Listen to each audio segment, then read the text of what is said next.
So, you know, when you have those moments and somebody asks you, if you could do parts of your life over again, would you do it?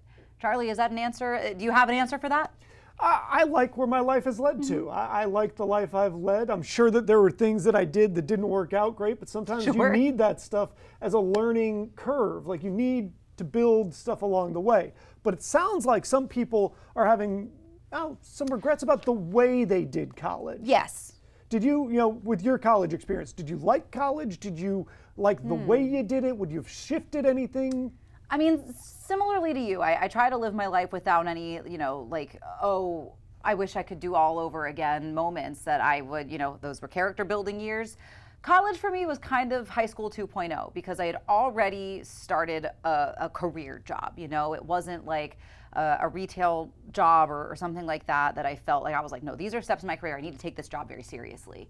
And so I was working mornings at the time and I was a full-time student, but I didn't live on campus. So that was like where I missed in sort of the social friend-making department in college is really the only thing that I felt like I missed out on, but that is a pretty big part of college. And I had a pretty non-traditional college experience. Part of it was traditional, part of it wasn't, because I went to two different schools. Right. I went to New Mexico State for 3 years, and then I transferred back to Alaska and finished at the University of Alaska Fairbanks, which is where I decided to get into journalism. But I couldn't even be doing what we're doing here on this couch now had I not done the New Mexico State part. The amount of growth and learning and kind of becoming myself that happened there was really important. So let's listen to this, because it says a recent survey by Talker Research for CSU Global shows that about 1 in 4 Americans want to go back to college.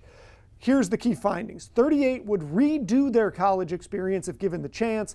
This includes 43% of people that were college grads, and 22% say they would go for a different degree. 30% say they'd get some certifications.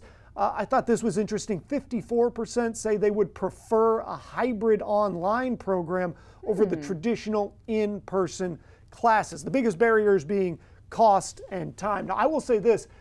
I absolutely would not prefer that. I liked being in class. In fact, I think that, the best things that happened for my education all happened in the classroom, roundtable discussions. I was a history major, so getting really deep into the weeds on this happened, what did it mean, what were the impacts, and having disagreements with somebody and debating, much like we do here. Oh, what? We're applying our everyday knowledge? Yeah, I mean, I majored in creative writing. So it's interesting, and I don't necessarily think I would change that because I feel like I learned so much, and especially about human nature, so many of the things that we talk about going on in the world today. You find the same evidence in the 18th and 19th century, the 17th century. Like, you see all of it coming around again. Turns out the humanities important. Right? But we always like to hear from you too. You can always chime in the conversations that we're having. You can email us, team@coastlife.com. You can also always join the conversation over on our socials. I feel like this is a really interesting one of, would I do it all over again? Maybe. But I think it would be more just like adding to the experience as opposed to completely restructuring it. But there you go. We'd love to hear from you too. We do have some more Coast Life to get to though. More fun coming your way.